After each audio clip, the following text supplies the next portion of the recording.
Okay, so to kick off today's event, we have one of our own, a very dedicated member of our community, who's actually a resettlement expert. İlker Aslan has been a member of our team and has worked in the field of refugee resettlement for over 4 years. He's also worked as a journalist in 2015 at the height of the refugee crisis.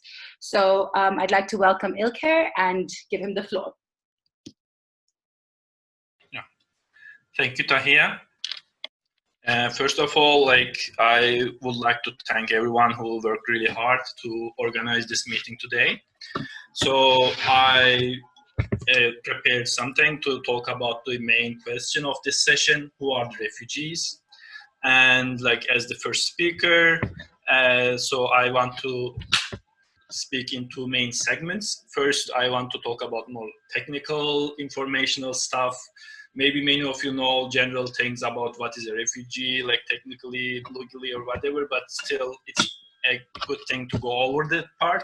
And after that, in the second part of my talk, I want to talk about more humane part of it, who are the actual people.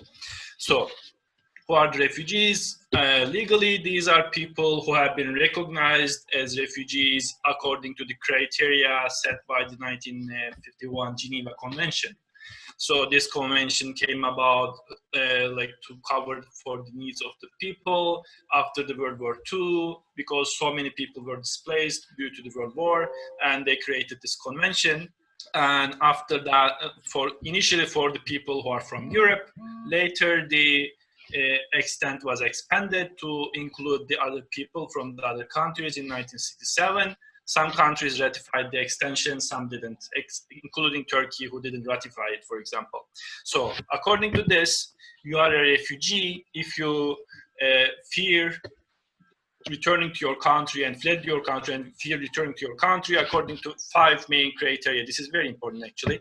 So race, religion, nationality, political opinion, and membership in a particular group. So you have to meet one of these criteria to be able to recognize as a refugee.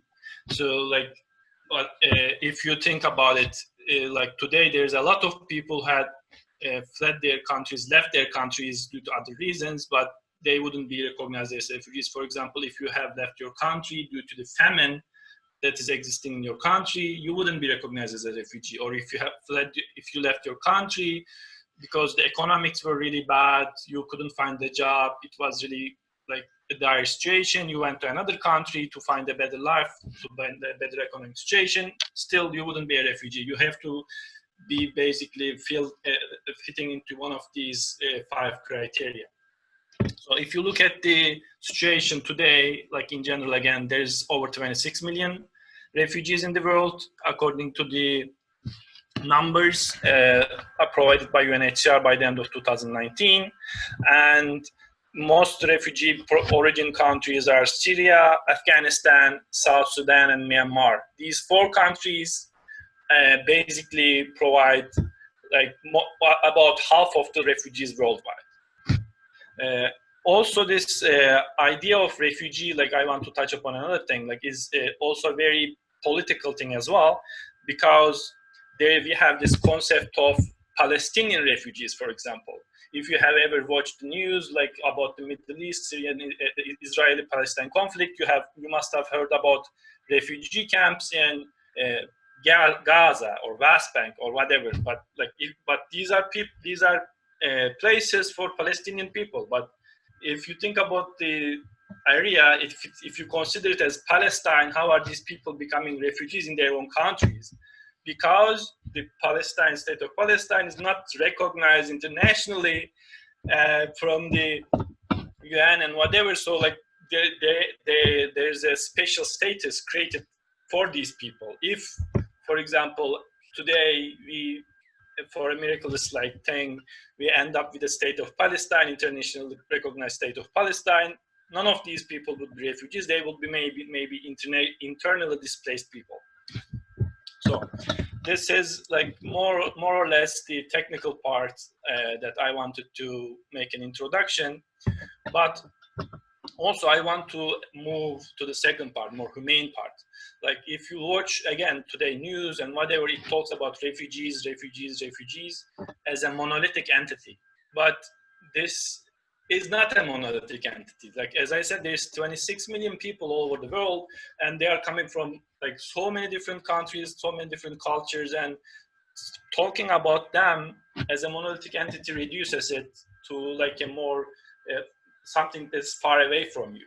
I want to like just more realize it more on a social level. For example, a refugee is a gay man from Iran who left his country because of maybe social persecution or the persecution from the government of Iran because of the rules there, laws there. It might be also a conservative Muslim Sunni man who fled Iraq, Baghdad, for example, due to the persecution of Shia militias there. Or it might be a Shia young kid from Afghanistan who fled the violence of Taliban after they killed maybe their parents or something. So if you look at this, you have so many different types of identities, sometimes contradicting each other within this umbrella, big umbrella of refugees. And it is not like correct to put them into this monolithic category. If you go one level deeper, again, actually, you, for more personal level, you can again think about refugees. Like, for example, a refugee is a man who has a family, who needs to provide for his wife, his children. Maybe some of them are sick, and he's living in a foreign country. A refugee is a woman who lost her husband in the war and left with her children, and now she has to take care of her family on her own in a foreign land. Or it might be a doctor or an engineer, like who might have found a good job actually in the country that he's currently living after he had to flee his country due to one of these 5 reasons. So that once you start thinking about these people as people, individual people, then it will become more easy for you to identify yourself with them and actually to like to understand these people and to feel them as well. But on another aspect, like one of the few things that these people share is they are all over the countries, they are one of the most vulnerable people in the places that they live. This is their common aspect. So why are they vulnerable? They are vulnerable because they are living in a country, most of the time, most probably they don't know the language. They are living in a country where their culture is different than the culture of that country. Because of that, they have problems in their personal relationships, in their daily lives with the people of the country that they are living in. Or they are also being cast as scapegoats because they are outsiders. Whenever there's something bad, most of the time it's the refugees, the outsiders, who are in the fault and who are being scapegoated by the host populations. These are the main things that maybe bind these people, but on social level, there are so many different people, so many different identities, and at the end, they are humans. They are like humans like us, like our neighbor, like our parents. So I think this should conclude my time so that other speakers can also talk. Thank you so much, Ilker. I think it was a great way to get us into the topic of what it means to be a refugee. Before we move on to our speaker, is there anyone that would like to ask Ilker a question from the audience? Okay. Should you want to ask a question, please raise your hands or type it in the chat.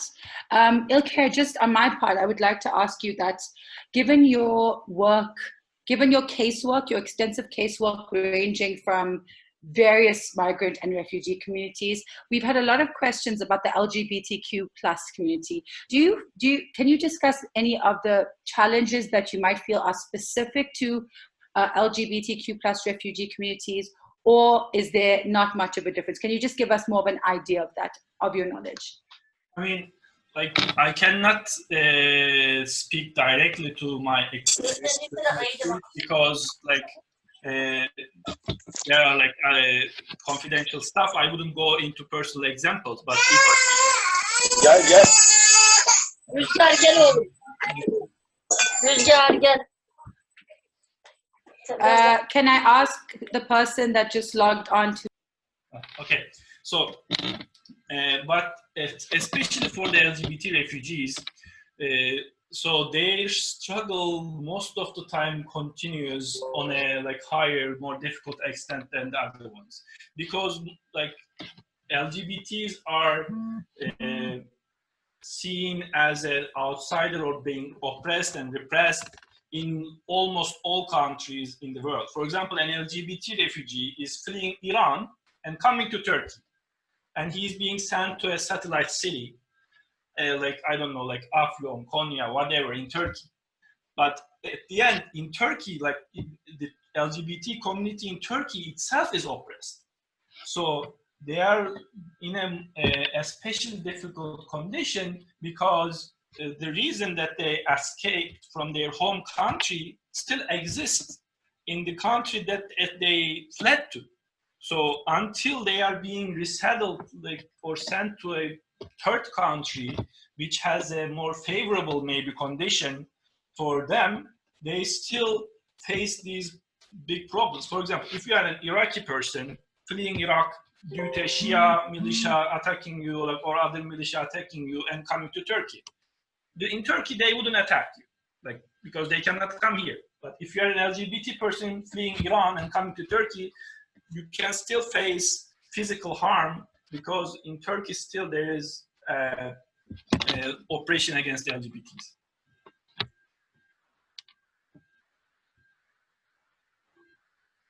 You are muted, I guess. Hi, thank you. Sorry, I was muted. Thank you so much, İlker. I understand that you're unable to share a lot of your specifics due to the sensitivity of the contents, but we thank you so much. That was really insightful. I would now like to move on to our next speaker, who's a dear friend of mine. Tifa Zibeiri is a community events officer at Dünya. I'm going to try and say this right, guys. I'm sorry, excuse my Turkish. Dünya, Doktorları, Derneği. I think that's right. Which is a local partner of Médecins du Monde. Tifa has been working in migration for around 8 years in organizations that deal with migrant communities in Istanbul. Organizations such as Doctors Without Borders, Aslan, UNHCR, and ICMC. Currently, Tifa is working with non-Syrian refugees with a special focus on African migrants in Istanbul. We've asked Tifa to join us because we are excited to hear about another community of migrants and refugees, and one that maybe doesn't get that much attention. Welcome, Tifa.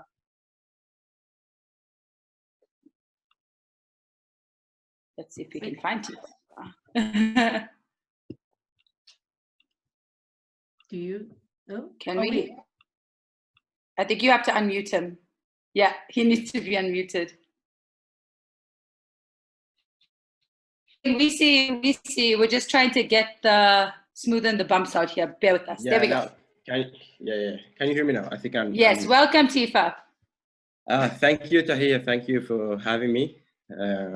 Such a pleasure, and good to see you, and good to see you also, İlker. We've worked together for a few years, and it's been a while now. And also happy to be part of this discussion. Yeah, as you mentioned, I'm currently working in Dünya Doktorları Derneği, which we mainly deal with non-Syrian migrants, focusing on Africans. The project that we currently are doing, or the project that we currently are working on, is a project that aims to provide an atmosphere of integration for non-Syrian migrants in Turkey. I know talking about integration can be tricky, especially with having Dr. Şimşek here, since this term has a lot of, it can be messy sometimes, as you mentioned, But yeah, but the integration that I'm mentioning here is basically the integration that the basic definition of integration of having people from migrant communities integrate with the people from the host community. So yeah, as you mentioned, the African migrants or the migration from Africa to Turkey has been neglected academically, and also has been neglected by others when it comes to talk about the migration and refugees. And although there are a lot of huge community of African migrant people here in Turkey, so not all of them have the refugee status, because, you know, when talking about refugees, you're more talking about kind of status that being given to them, but not all of them have this kind of status, because most of African migrants considered as transit migrants, where they come to Turkey hoping or looking forward to go to Europe through Greece and other countries. So not many of them prefer to stay in Turkey and apply for the refugee status, because most of them, if they do so, they end up waiting for like so many years. I have a lot of friends who are from many African countries, from Sudan, Somalia, and others, who has been waiting here for 8 or 9 or 10 years, waiting for decisions regarding their legal status. So I guess that's why most of them prefer passing and considering Turkey as a transit country. So what we're basically doing, and we try to do when it comes to the integration, we provide Turkish language classes for African migrants, where we try to give them at the end of the period of the Turkish classes, we provide them with certificates so they can use it one day. And they put it in their CVs if they want to work in the future. We provide also legal awareness sessions.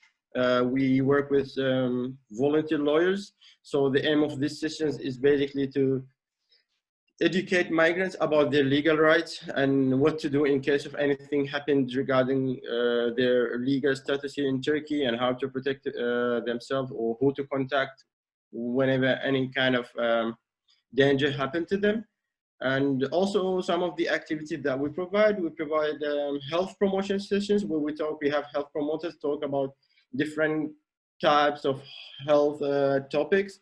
And also the most important service that we provide for migrants here in Turkey, and I say migrants because we don't specifically work with refugees, we work with migrants, we work with people who apply for asylum, people with refugee status, and also people who are undocumented, because there are a lot of them here in Turkey. So we target those people, and we try to have them benefit from our services, such as the health service that we provide, where we have a contract with one of the private hospitals here in Turkey, where we try to send people with vulnerability with serious health issues to hospital. Because, you know, if you are in Turkey, if you don't have any kind of ID card, you are not allowed to get in any of the hospitals. It doesn't matter whether it was a public hospital or private hospital. So we provide this service where we accompany them to the hospital. We help them with translations. We have translators in the office. Now we are doing it remotely because of all of this COVID-19 thing.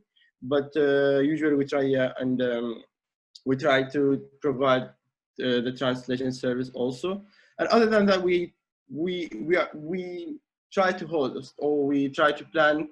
I say try because of this COVID-19, but we had plan of having cultural events where we host people from the host community and the migrants community in such a cultural events and sport activities, in order to get people from both communities together, in order to get them know each other. So this can help more with the integration process. Thank you so much, Tifa. So does anyone have a question? And if anyone has a question, please raise your hand. I know we've just started, so we might not get that many questions just yet. But Tifa, I do have a question for you. A lot of people have asked us what we can do as individuals and communities to help refugees. What has stood out in what you said to me is that while there is a huge population of refugees, there's also a large population of undocumented migrants, asylum seekers, which maybe are not top of mind. So is there anything you could tell us? How can we as individuals or communities maybe help better support those who are undocumented, or even just create a less hostile environment, or more understanding? Are there things we can do as individuals or communities? Well, basically, as you know, that undocumented migrants, especially undocumented migrants, also like refugees and normal migrants, they cannot benefit from so many rights that normal people in Turkey can benefit from. So the basic thing that I would think of is talking to the people and understand what they mostly lack, what they want really, because at the beginning we had many services that we wanted to provide for undocumented migrants, and then but we found out later that they were uninterested because they didn't need such a thing. So it was basically waste of time and waste of planning. So the most basic thing I would suggest is talking to migrants and understand what kind of services they are missing, what kind of rights they cannot benefit of here in Turkey, and I'm pretty sure that you'll find many answers. But what I have seen so far, that undocumented migrants, they have really a huge need for health support.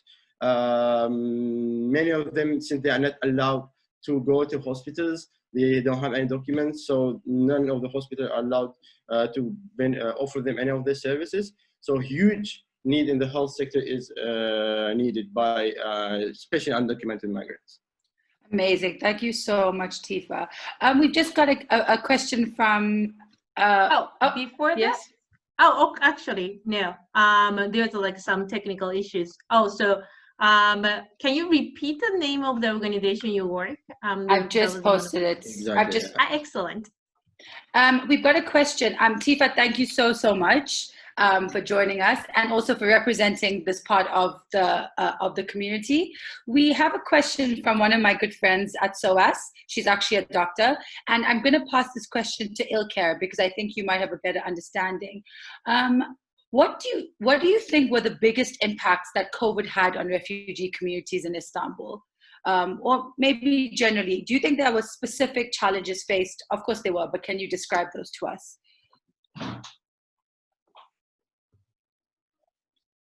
Unmute. Okay.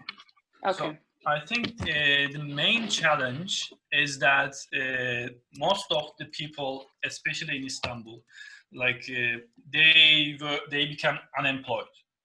Refugees most of the time work in jobs that doesn't require high qualifications, or and also they work in jobs that are not very secure, and they are the first ones to be actually like laid off whenever there's a crisis, whenever there's a problem, and they are not exactly working in types of jobs that is easier to work from home. Like, for example, me, myself, I have been working from home since the COVID started. I have been receiving my money, my salary, everything. But like overwhelming majority of the refugees are working in types of jobs that is not possible. So once you get unemployed, you don't have money, your economic burdens increase, and like you are put in a more dire situation. That is, I think, the most important worst effect the COVID had on the refugee population especially in Istanbul. But maybe Tifa also can speak to the health-wise, how they had been treated in the hospitals if they had catched the diseases. I don't have that much detailed information on there, but in terms of the economic part, they have been harshly affected. Tifa, is there anything you'd like to add? I'm not sure if there is.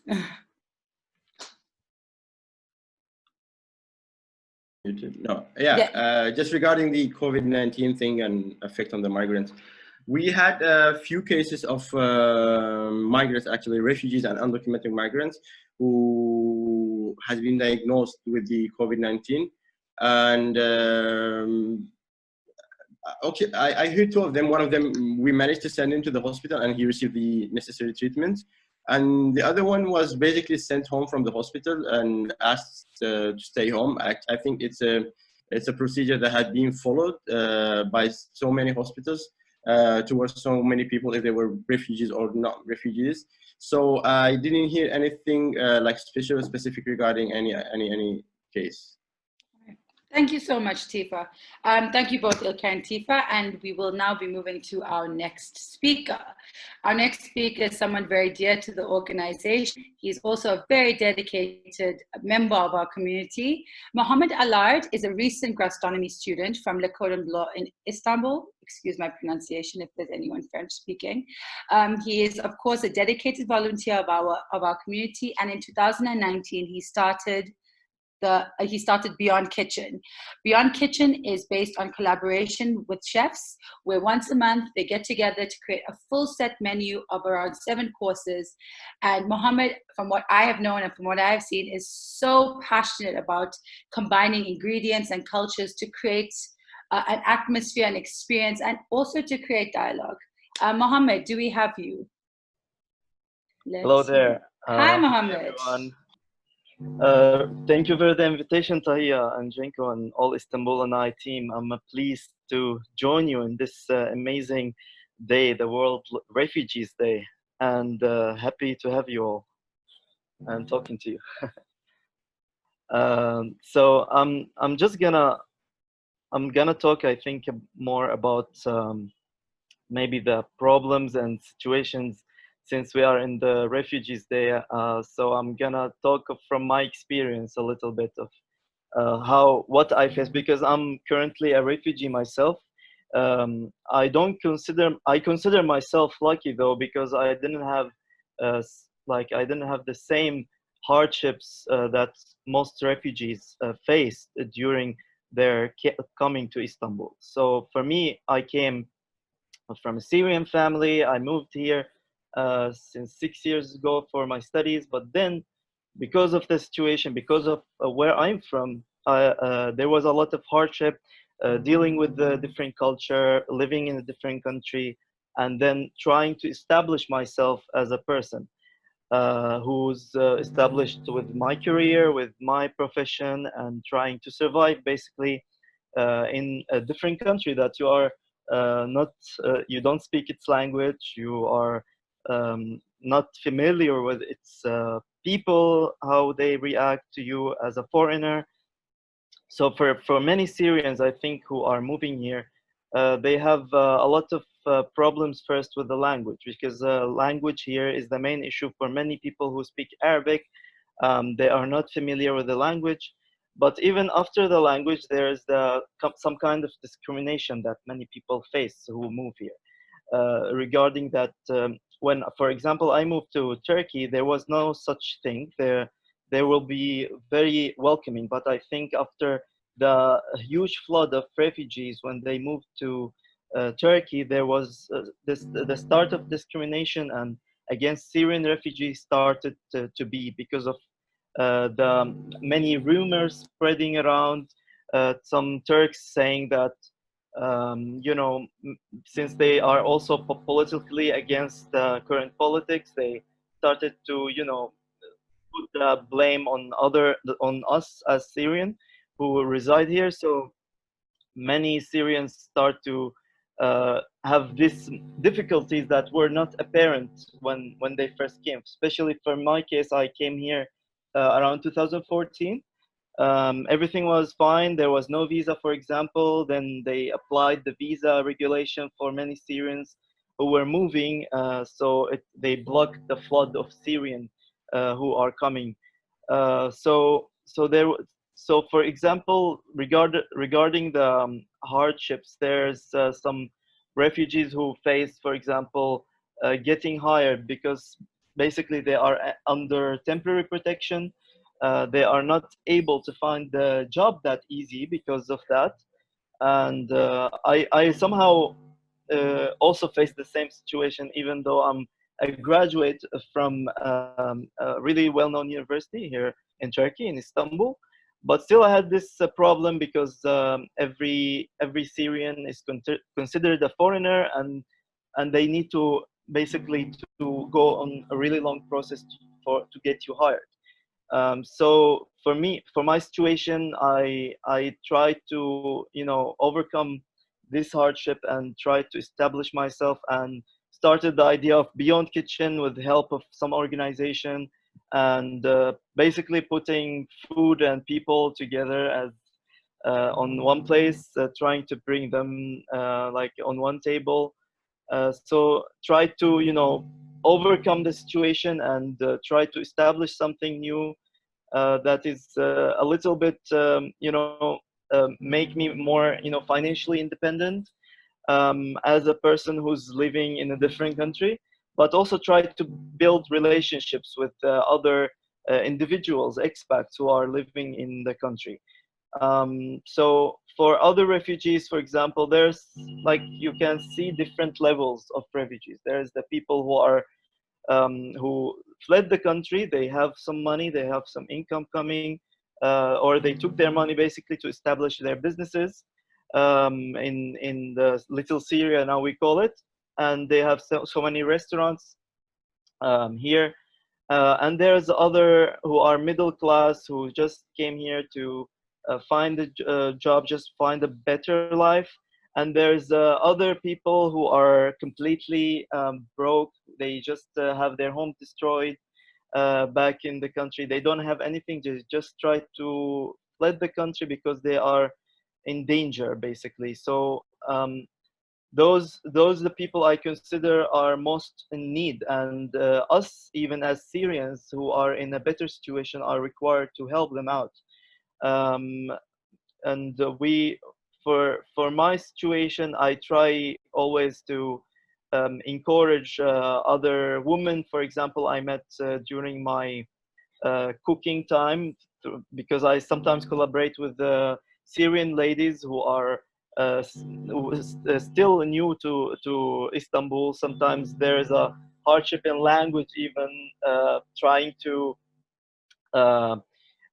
basically talk to them and making them connected with the other Turks who I was lucky to learn a bit of the language, and my English is good, but for many others they don't have this language ability to be able to communicate with many people. So this is really tough for them. So I think we are all required to somehow support, even if not financially, at least mentally, supporting them, talking to other people, trying to encourage individuals who have some hardship. Especially, I can really feel sorry for the ones who are in camps. For example, yesterday there was a huge rain, and I see these people who are in camps are living in really hard times because also of the COVID-19. Their situation even worsened, unfortunately, as the many organizations stops to support them, not like before. So yeah, we are definitely required as individuals to support everyone who are not only Syrian refugees, but I think all other refugees who are residing in Turkey as well. Yeah, so that's amazing. Yeah. Thank you so much, Mohammad. We do have to move very quickly onto the next speaker, but I do have a question for you, and if you stick around, I will ask you later on. But thank you so much for sharing your experience. I think that it's very important for us to listen, really just to listen and to hear and to take note of things that we will never experience and therefore just really cannot understand. So thank you for sharing that story and sharing a piece of your history with us.